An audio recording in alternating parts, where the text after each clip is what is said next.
Welcome to Unsolved Central. I'm Jason, and I've always been interested in the mysteries held by time. If you share my enthusiasm, I hope you enjoy this video. This is my first upload, so any respectful and constructive comments are welcome, and I will personally reply to each of them.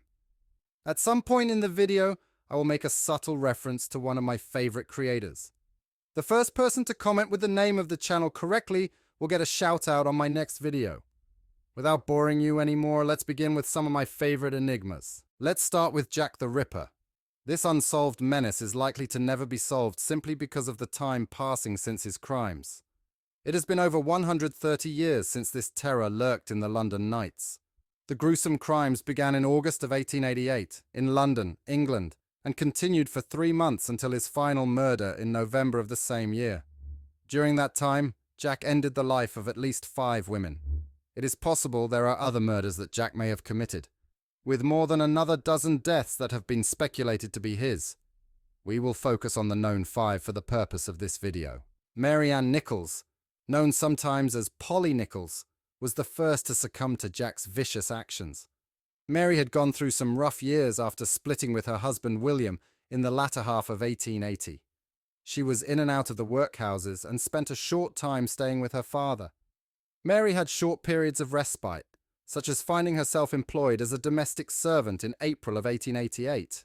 However, these did not last long, and Mary found herself fleeing after stealing money from her employers to fund her alcohol addiction. It is stated from the time that Mary did survive through selling her body to men on occasion, although this appears to be infrequent and an act of desperation. At 3:40 a.m. on the 31st of August 1888, outside of what is now the Royal London Hospital, Charles Allen Cross discovered a strange tarpaulin. Upon removing it, he discovered the remains of Mary Ann Nichols. Her eyes were open, legs straight, and her left hand touching the nearby gate. Although clothed, her dress was lifted to her knees. Police were informed, and a Dr. Llewellyn pronounced Mary deceased at 4 a.m., stating she'd been gone for around 30 minutes before he arrived. This estimate means that she was still alive and well only some 10 minutes before being found. The cause of death was given as her throat being cut, with more gruesome post-mortem injuries being inflicted after a swift passing. The second body found was of Annie Chapman on the 8th of September, little over a week of the discovery of the first victim. Annie was known to be a heavy drinker, likely from losing her father and 12-year-old daughter. The loss of a child brought about the end of Annie's marriage to John in 1884. In the years that followed, she moved around, sometimes renting nothing more than a bed.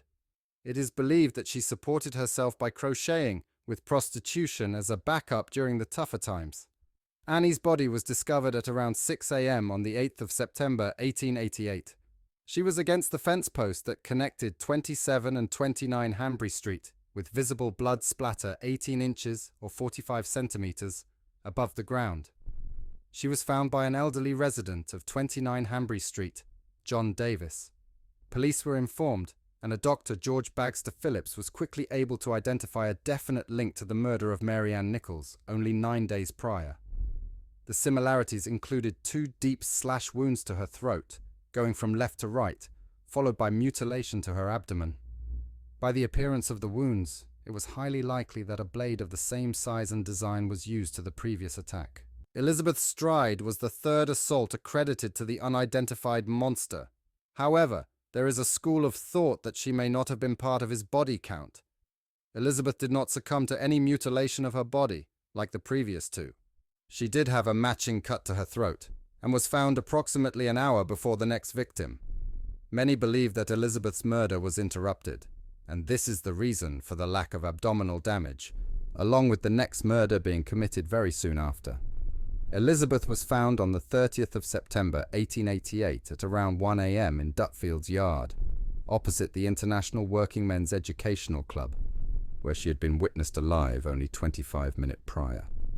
PC William Smith had seen Elizabeth outside of the club at 12:35 with an unidentified male wearing a hard felt hat and carrying a package of 18 inches in length. She was found by a wagon driver that inadvertently rode into her as a result of poor lighting in the area. The neck wound was still flowing with blood when she was found, and patrons of the club claimed to have seen her alive and well between 12:30 and 12:50 a.m. Some club guests claim to have seen her in the street struggling with a dark-haired male with a thin moustache who stood at 5 feet 5 inches tall. The fourth victim, Catherine Eddowes, was assaulted within an hour of Elizabeth's stride and within walking distance. This is one of the factors lending itself to the idea that Jack was interrupted before completing the usual ritual on Elizabeth. Catherine Eddowes was last observed going in the direction of Aldgate to return to her lodging house at approximately 1:35 a.m. by 3 men. She was seen wearing a black bonnet and jacket while talking to a gentleman of similar size, build and a matching moustache to that reported earlier during Elizabeth's investigation. At 1:44 a.m., Catherine was found on her back, resting her head on a coal hole. She had been murdered, mutilated, and disemboweled. Catherine's shawl was discovered at the site around 2:50. However, it was noted by the officer that found it that it was not present on his last check at 2:20. This shawl has been examined as recently as 2014, to which it was found to have blood present and a substance believed to be semen. This discovery has led to a strong possibility of a perpetrator, which will be discussed at the end of the video. The Ripper's fifth and possible final victim was Mary Jane Kelly. She was an actively working prostitute at the time of her death and about 25 years old. Her date of birth is not known, but she is believed to have been born in 1863. Mary was the only one of the 5 victims that was not discovered outdoors. Instead, her remains were found in her rented room at 13 Miller's Court. Being done indoors afforded Jack the Ripper much more time to enact his gruesome routine. She was discovered on the 9th of November 1888 at around 10:45 a.m. by her landlord's assistant, John McCarthy. He had gone to collect the 6 weeks' rent that was owed, only to find her door locked. John peered through a window near the door and saw Mary's devastated corpse laid on the bed. Mary was suspected to have persisted between 2 a.m. and 8 a.m. Upon breaking through the door, police discovered evidence of a roaring fire which was fueled by Mary's clothes. Jack probably threw them on the fire to give himself extra light to work with, as the single gas lantern would have been insufficient. She was found on a single bed in the small 12F at by 12F room. The room had little more than a bed, a few tables and a chair. Examiners predicted that the destruction caused to Mary's body will have taken approximately 2 hours to complete, the time being secured by choosing a private indoor area. Her cause of death matched that of the other 4 victims, with a slice to her throat, with a similar knife being used. What did not match in this instance was the medical examiner Thomas Bond did not believe the demon whom did this had any knowledge of the human anatomy, stating, "In each case the mutilation was inflicted by a person who had no scientific nor anatomical knowledge. In my opinion, he does not even possess the technical knowledge of a butcher or horse slaughterer or a person accustomed to cut up dead animals." This letter was postmarked on the 25th of September 1888 and was received by the Central News Agency 2 days later. It intended to humiliate the investigation efforts of the murders of Mary Ann Nichols and Annie Chapman. It also hinted at the chance of further killings. Signing the letter as Jack the Ripper brought about the serial killer's name. This was, and still is, disputed for its authenticity. However, mention of Oracle and Earlobe gave credibility to the author. This letter vanished from the police files with many other documents from the case, but was mysteriously returned to the Metropolitan Police in November of 1987. There was a claim by Fred Best that he and fellow journalist Tom Bullen had faked this letter along with the saucy Jackie letter. Later handwriting analysis identified that both were highly likely to have been penned by the same author. However, it was never concluded whom that writer was. Dear boss, I'll keep on hearing the police have caught me, but they won't fix me just yet. I have laughed when they look so clever and talk about being on the right track. That joke about Leather Apron gave me real fits. I am down on whores and I shan't quit ripping them till I do get buckled. Grand work the last job was. I gave the lady no time to squeal. How can they catch me now? I love my work and want to start again. You will soon hear of me with my funny little games.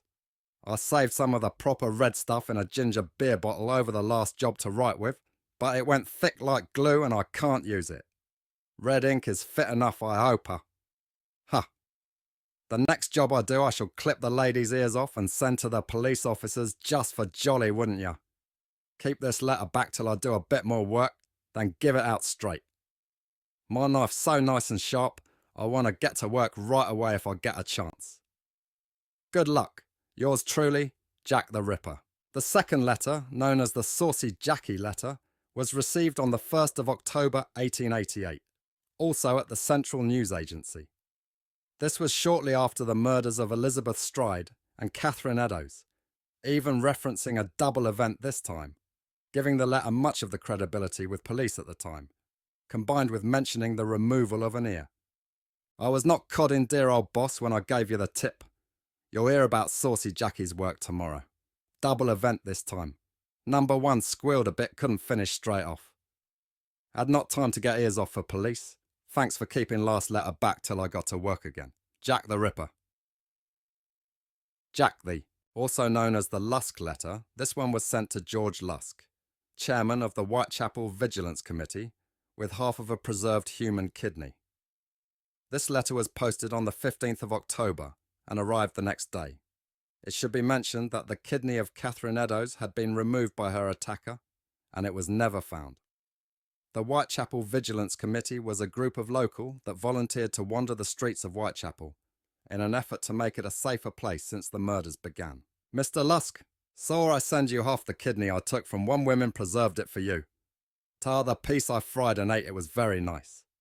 I may send you the bloody knife that took it out if you only wait a while longer, signed. Catch me when you can, Mr. Lusk. The fourth and final letter, believed to be from Jack the Ripper, was delivered on the 29th of October to Dr. Thomas Openshaw. The previous From Hell letter had found its way to Dr. Openshaw when the recipients were looking for further advice and insights. It's thought that due to his connection, Dr. Openshaw was sought out as the new male target. Old boss, you was right. It was the left kidney I was going to operate again close to your hospital. Just as I was going to draw me knife along of a blooming throat, them cusses of coppers spoilt the game. But I guess I will be on the job soon, and will send you another bit of innards. Jack the Ripper-o. Have you seen the devler with his microscope and scalpel, a-looking at a kidney with a slide cocked up? There is plenty of the strange, dark and mysterious out there to continue with further unsolved stories.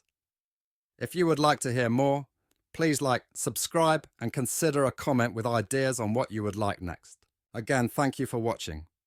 If there are any particular unsolved mysteries you would like me to cover, please comment. I am new at this and would love to improve and grow. If there is anything you think was done well or could use improvement, comment below. Sharing would help me get more opinions and feedback and would be greatly appreciated.